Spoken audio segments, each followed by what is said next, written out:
हो जाए इनके लिए।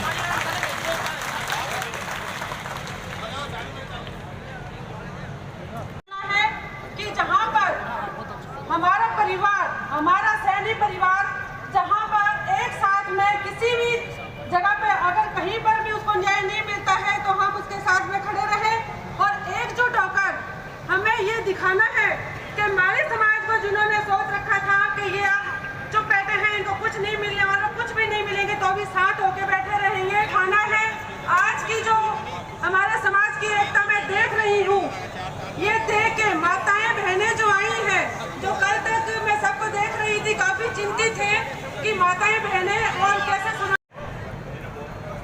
पूरे राजस्थान का माड़ी समाज का युवा एक तरह से जाग उठा है। हर युवा के खून में, हर युवाओं की रगों में खून दौड़ने लगा है कि वास्तव में इतने सालों तक हमारे साथ अन्याय हुआ है। हमें जो आरक्षण मिलना चाहिए था, जो लाभ हमें आरक्षण का मिलना चाहिए था, वो हमें नहीं मिल रहा है। और ओबीसी का आरक्षण आप सब लोग जानते हो कि ओबीसी के आरक्षण की वजह से तो हम सब लोगों को आज तक हमारे को कुछ मिला ही नहीं है, क्योंकि ओबीसी की जब मेरिट आती है तो उसमें देखते हैं कि हमारे समाज का कोई युवा देखने को नहीं मिलता है। इसलिए युवाओं में जो चिंगारी भरतपुर से जगी है, उस चिंगारी को हम सब लोगों को राजस्थान के प्रत्येक कोने कोने में, प्रत्येक ढाणी में, प्रत्येक गांव में इस चिंगारी को जगाना है। और मैं युवाओं से कहना चाहता हूं कि हम युवाओं से, क्योंकि जब तक युवा नहीं जागेगा तब तक हम ये आरक्षण नहीं प्राप्त कर सकेंगे।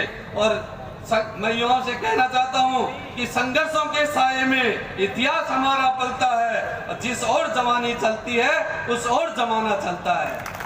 जब तक हमारे युवा खड़ा नहीं होगा लड़ने के लिए, तब तक कोई हमें आरक्षण नहीं देने वाला है। इसलिए हमारे युवाओं को इस आरक्षण के लिए खड़ा भी होना पड़ेगा, सड़कों पर भी आना पड़ेगा, और हमारे प्राणों की आहुति देने का अगर समय आएगा, बलिदान का समय आएगा, तो बलिदान के लिए भी हम लोगों को तैयार रहना पड़ेगा। तब जाके हमें ये आरक्षण मिलने वाला है, नहीं है मिलने वाला है, क्योंकि ये राह इतनी आसान नहीं है, ये राह बड़ी कठिन है। जब आरक्षण के लिए आंदोलन हुए, कितने लोगों ने बलिदान दिया है, कितने समय तक लोगों ने संघर्ष किया है, तब जाके आरक्षण लोगों को मिला है। इसलिए हम सब लोगों को भी, हम सब युवाओं को भी कमर कस लेनी है कि जब तक हमारे समाज को आरक्षण नहीं मिलेगा हमारी आबादी के हिसाब से, तब तक हम चैन से नहीं बैठेंगे। और ये बात अगर युवाओं ने ठान ली है तो देश की और प्रदेश की कोई सरकार नहीं, कोई सरकार की हिम्मत नहीं कि वो हमें आरक्षण से रोक सके। इसलिए मेरा सभी युवाओं से यही निवेदन है कि आप सब आज सीकर में आपने जितना बड़ा सैलाब युवाओं का देखा है, इस सैलाब को आप, इस मसाल को आप इसी प्रकार जगाए रखना। झुंझुनू और नवलगढ़ में भी जल्दी एक ऐसा युवाओं का सैलाब हम लोग इकट्ठा करेंगे। और जब प्रदेश का नेतृत्व है, जब प्रदेश का नेतृत्व हमें निर्देशित करेगा, हमें कहेगा, उस दिन हम सड़कों पे आने से भी नहीं हिचकिचाएंगे, उस दिन हम सड़कों पे भी आएंगे। और पुलिस की लाठियां खानी पड़ी तो लाठियां भी खाएंगे, और मरना पड़ा या किसी को बलिदान करना पड़ा तो बलिदान के लिए भी हम सब लोग तैयार रहेंगे। एक बार मैं पुनः सीकर की टीम को बहुत बहुत धन्यवाद देता हूँ। जय ज्योतिबा फुले, जय सावित्रीबाई फुले, जय ज्योति, जय क्रांति। क्योंकि क्रांति जब तक नहीं आएगी हमें कुछ नहीं मिलने वाला है। इसलिए क्रांति सब लोगों को लानी है। जय हिंद, जय भारत, जय फुले। योगदान रखने वाले बड़े भाई अशोक जी सैनी, प्रदेश मंत्री यहाँ पर उपस्थित है, उनको बहुत बहुत धन्यवाद देना चाहूंगा कि आप यहाँ पधारे समाज के लिए। मैं ज्यादा नहीं बोलता हुआ संपूर्ण समाज को यहाँ कहना चाहूंगा कि आज हम जितने भी विचारधारा के लोग यहाँ पर उपस्थित हैं, चाहे कांग्रेस हो, चाहे वो समाज कभी हार ही नहीं सकता। ये तो एक शुरुआत है, ये तो एक आग है, आगे चल के इसको सोलो में तब्दील करनी है। मैं आपको बता दूं कि झुंझुनू जिले से भी हजारों की संख्या में लोग पधारे हैं। एक ही आग्रह पे झुंझुनू के युवाओं ने एक बड़ी टीम बनाकर सीकर की इस धरती पे पधारे हैं। हमारी जो जेब कटी थी वो भी इसी ग्राउंड में। सरकार की लड़ाई है वो पूर्ण रूप से लड़ेंगे। अब हमें सिर्फ वो पंछी दिखाई देता है और कुछ दिखाई नहीं देता है। तो इस आरक्षण को मुद्दे को लेकर चले हैं। अब हम आरक्षण लेके ही रहेंगे, तभी चुप बैठेंगे जब हमारे को आरक्षण मिल जाएगा। मैं आप सभी को एक आग्रह करना चाहता हूं, जल्दी हम झुंझुनू जिले में भी आपसे भी बड़ा आयोजन करना चाह रहे हैं। तो आज से हमारा एक ही निवेदन है, हम भी आपको जिस दिन आमंत्रण भेजे उस आमंत्रण पे आप समस्त सीकरवासी हमारे यहाँ भी पधारे, क्योंकि इस लड़ाई को अब हम कमजोर नहीं होने देंगे। इसी के साथ मैं एक बार पुनः आप सभी का हार्दिक आभार व्यक्त करता हूं और मेरा आमंत्रण भी स्वीकार करें। हम जिले में एक टीम बना के जल्दी ही आपको आमंत्रित करेंगे। राजस्थान से जितने भी पधारे हुए लोग हैं उन सभी से भी आग्रह करता हूं, हमारा भी मार्गदर्शन करें।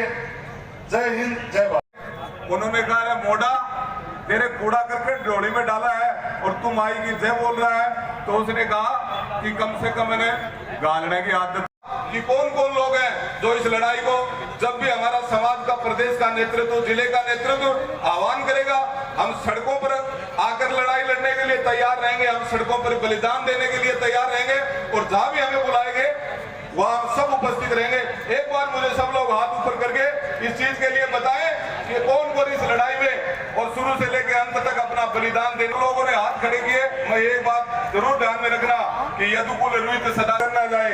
आप सभी ने हाथ ऊंचे कर कर आज वचन दिया पूरे समाज को, पूरे सबके सामने। इसलिए इस लड़ाई को लड़ने के लिए जब तक इस हम मुकाम तक नहीं पहुंच जाए, हमारे समाज को 12% आरक्षण नहीं मिल जाए, तब तक हम बैठने वाले नहीं है। इसके लिए हमें कमर कसनी है और भी लोग, हमारी बहुत बड़ी संख्या है शेखावाटी में भी, और भी लोग जो अपने घरों से नहीं आए हैं, उनको भी यहाँ मेरे युवा साथी बैठे हैं, उनको मोटिवेट करके अपनी बात बता के अगले जो कार्यक्रम जहाँ भी हो, झुंझुनू में हो, सीकर में हो, चूरू में हो, कहीं भी हो, वहां भी उनको लेकर आना है। मैं अपनी बात को एक किसी कवि की 2 पंक्तियों के माध्यम से अपनी बात को समाप्त करूंगा कि मंजिल उन्हीं को मिलती है, मंजिल उन्हीं को मिलती है जिनके सपनों में जान होती है और पंखों से कुछ नहीं होता, हौसलों से उड़ान होती है। इसलिए मित्रों, हौसला कायम रखें।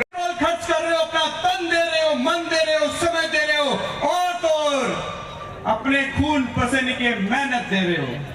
मैं विश्वास दिलाता हूं मेरे साथियों, मेरे सीकर में जितने भी लोग आए हैं उन सबको मैं आज इस मंच के माध्यम से विश्वास दिलाता हूं, साथियों, आपके पसीने की बूंद की सौगंध ये सर कट जाएगा लेकिन झुकेगा नहीं।